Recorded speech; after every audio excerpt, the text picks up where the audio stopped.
everyone, welcome back to our house tour, and today we will be featuring a contemporary rustic industrial villa type home located in an exclusive subdivision in Angeles City.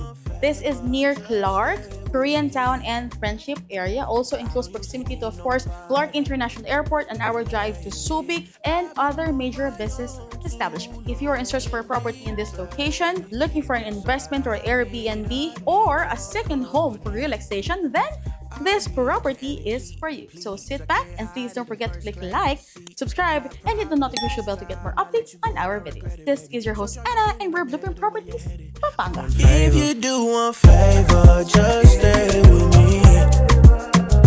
I don't usually need nobody, but lately I've been on my own too long and deep, baby. Deep inside, I need your company.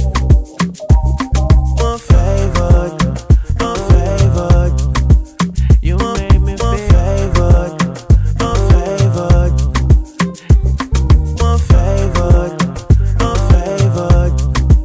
you make me feel favored. I need ya, yeah. So let's start.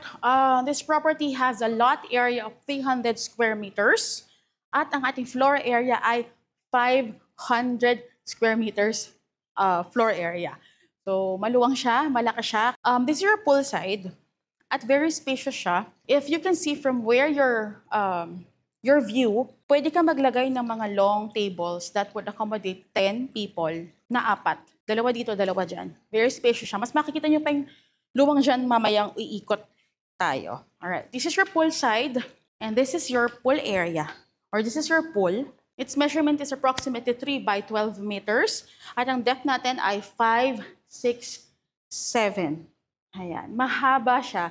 Kaya mapapagod ka sa isang laps pa lang niya. Ideal siya for Airbnb because of course, yung haba ng ating pool and yung space natin for gatherings. That is, yan nga, yung pool side natin. Kaya bababa ako para makita nyo. Nandyan ako kanina at dito naman kayo. See? 2 long tables there and 2 more long tables here. You can accommodate dito sa property na to. This is your porch. That is your solid door going to your going inside. Pakita ko lang yung dito. Dito kasi yung entrance gate natin. So it's elevated. Yeah. This is your gate. And then you have a parking for 1. But this can accommodate 1 van. Kasya naman siya. And yung haba din naman niya. It's perfect for a van. Fully covered parking for 1. Akyat na tayo.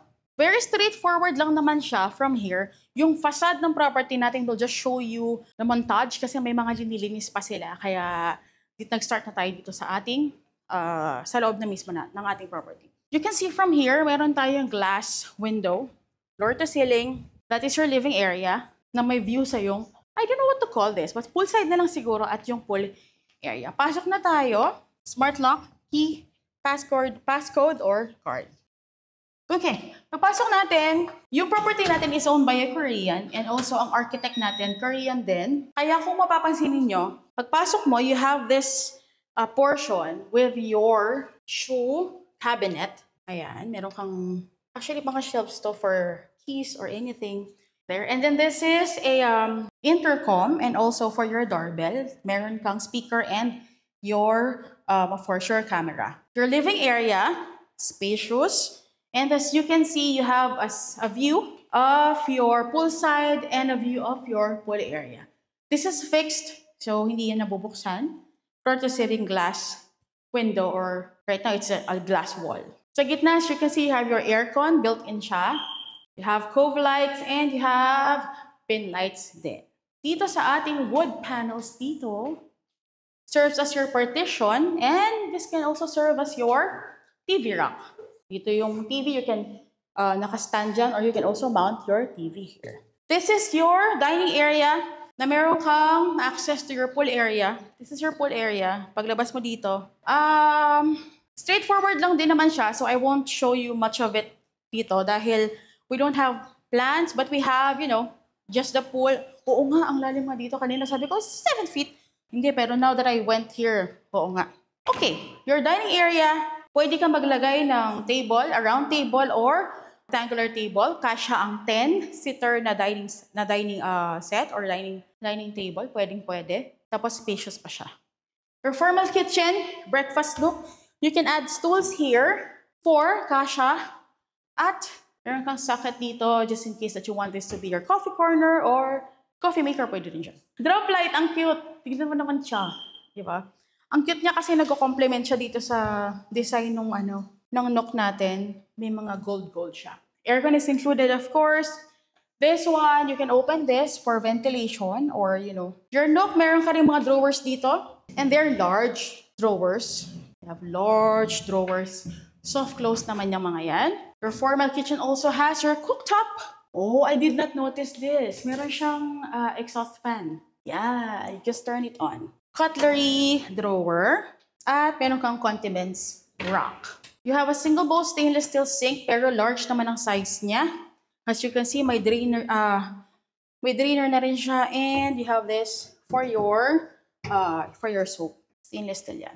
This one, this is for your lights. This is a provision for your microwave, your toaster, or oven. Pwede rin. Diyan. Storage. Another storage. And, of course, for your refrigerator. Maluwang siya. Side by side, double door. Pwede po dito sa ating provision. And you have your pantry. Malaki ang pantry natin. I want to show you kahit may mga gamit kasi gusto ko makita niyo kung gaano siya kalaki. This is your pantry. Again, this is designed by a Korean architect. So kung mapapansin niyo, more on Korean style daw yung ginawa nila dito sa property na to. Ayan. Pagdating naman natin dito bago tayo umakyat, I just want to show you, you have your first full bath. First full bath because full bath, may shower area ka, at hot and cold ready na rin siya. Look at this. Korean style daw yan. You have your tempered glass partition, you have your sink, at meron ka rin dito storage. Storage for, this can be your medicine cabinet or for your toiletries. Okay, next. You have, this is your maid's room. Nasaan ba yung ilaw natin? Ayan. This is your maid's room. Pasok na tayo. Okay. This is your maid's room. And you have a storage room also here. Minaximize lang nila yung under the staircase. So this is a storage room which is actually spacious kasi kasya ang tao. You can add more stuff here. Your big boxes. Pwede. And this is your store. Your maid's room actually can accommodate. Kasya yung single bed tapos maluwang pa. Diba? And then this is your laundry area. Your laundry area is actually spacious kasi in Korea, they don't hang their clothes outside. So this is also their drying area. So pagpasok mo, you're still fixing some stuff pa dito, kaya medyo may mga gamit pa tayo. Ayan, dito yung ating mga washing machines, wash and dry of course. Tapos dito naman this can be your drying area. Doon, that is your dirty kitchen. Your dirty kitchen is plain. It's a plain room. Wala siyang sink, but you have one option if you want to add another sink or yung preparation area kasi may mga nakaabang naman na faucet or yung mga tubo for your faucet and mga socket. Ayan. Of course, if this is your maid's room, meron siyang CR. Full bath yan. Full bath, but wala siyang, hindi pa nila nalagay yung shower area. Hindi pa nila nalagay yung shower. But you have your toilet, sink, and of course, for your shower. Also, in your first floor, your ground floor, you have your first bedroom. And all your bedrooms sa property na to, they're all has ensuite toilet and bath. This is your first bedroom or your ground floor bedroom. Kasya ang king size bed, ganun po siya kaluwang. But if you want it na mas makagalaw or mas spacious pa, of course, a queen size bed is advisable. Aircon is included, and you have your ensuite toilet and bath. Same design, same toilet, you have your cabinet. Effect sa akin tong cabinet. Kasi pag ginanon mo siya,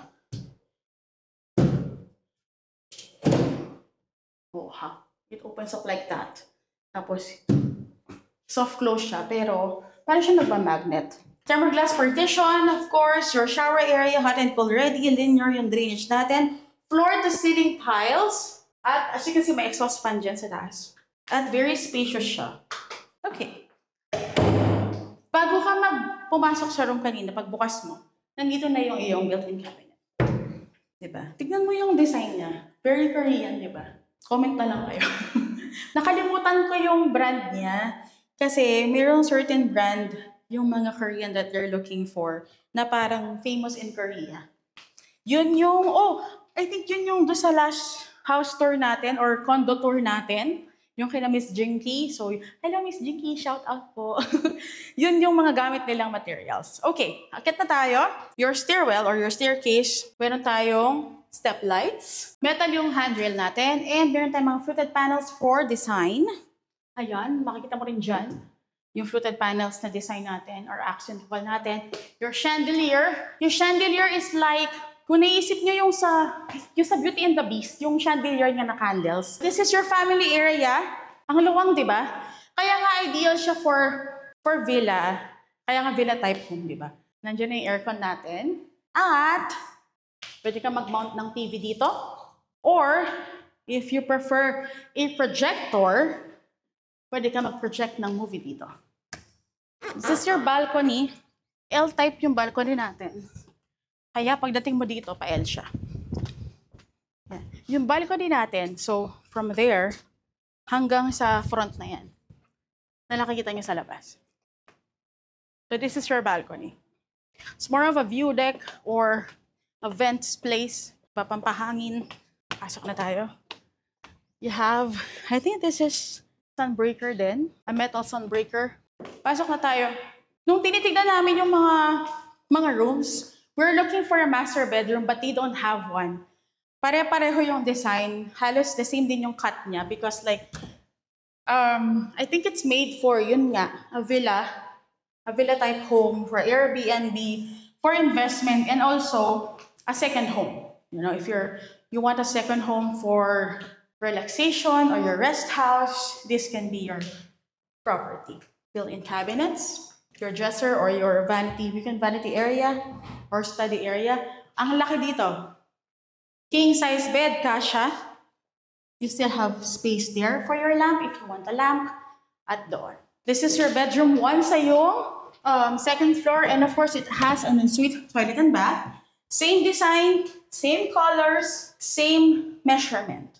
Hot and cold ready, tempered glass partition, floor to ceiling tiles, your toilet, your sink, and yung design kanina, it's the same with mirror. Next room. Ayan. Ang luwang, no? Ang lalaki ng mga rooms niya. There. King size bed, kasha again. You can mount your TV here. The aircon is included.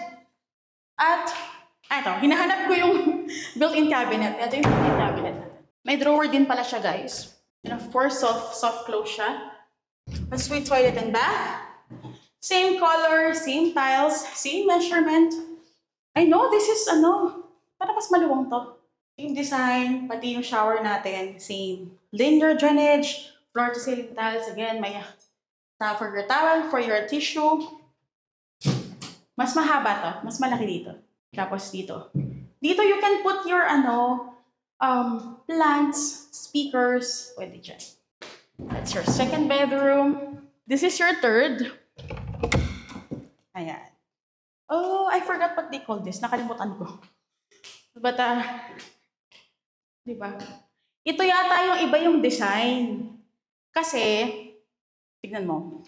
Dito yung bed mo. Kasi meron kang socket dito. And, this is for your TV. Aircon is included.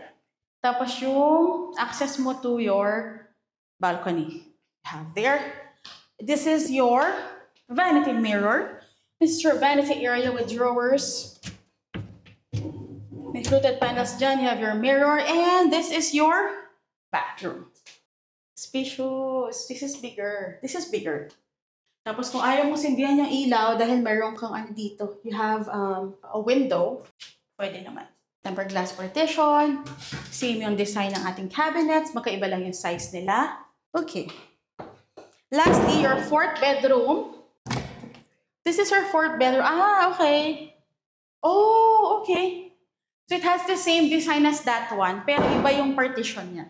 Access to your balcony. This is where your bed may go, or there, pwede.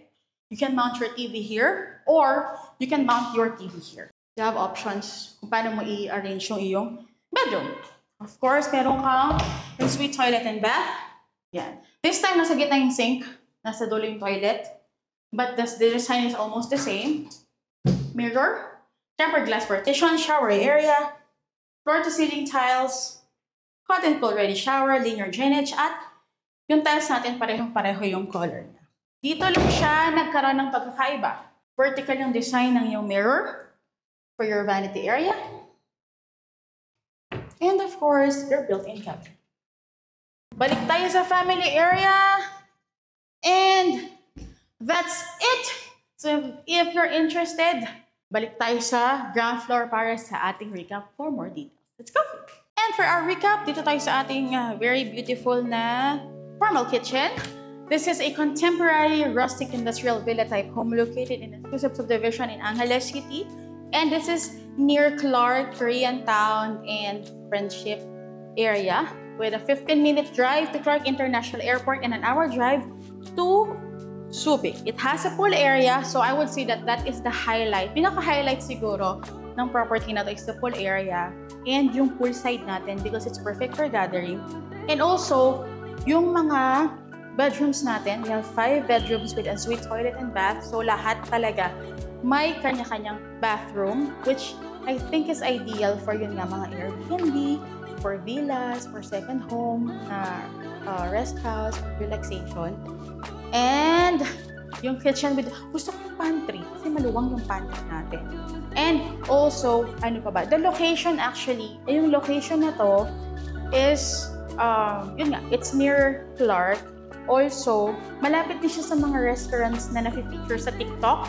No? So if you want this location, if you're interested dito sa location na to, either for residential or for your home, second home, or for investment, this property is perfect for you. If you're interested, please message us on Facebook. You can catch us on our Facebook page, Blueprint Properties Pampanga. Send us a message sa Messenger. Meron din kami iba't ibang platforms na makikita sa description ng ating YouTube channel. Also, para sa description naman ng ating property, ito po ang mga ibang details. And ito pa. Ayan. So, going back, yun, pwede nyo kami i-message ng mga iba't ibang platforms, Messenger, WhatsApp, Viber, meron din po kami. Email, you can also email us sa aming email address, ang aming Instagram account, Blueprint Properties Pampanga, TikTok, follow us on TikTok, BP Pampanga. Follow me also on TikTok and lalo on Instagram. Book your tripping sa akin doon because we will be sending out or we will be showing clips before pa po namin may post ito sa aming YouTube channel. Also here, kung hindi pa kayo nakasubscribe sa aming YouTube channel, please don't forget to click like, subscribe, and hit the notification bell to get updates on our videos. This is your host, Ella, and Real Blueprint Properties Pampanga, where your house is.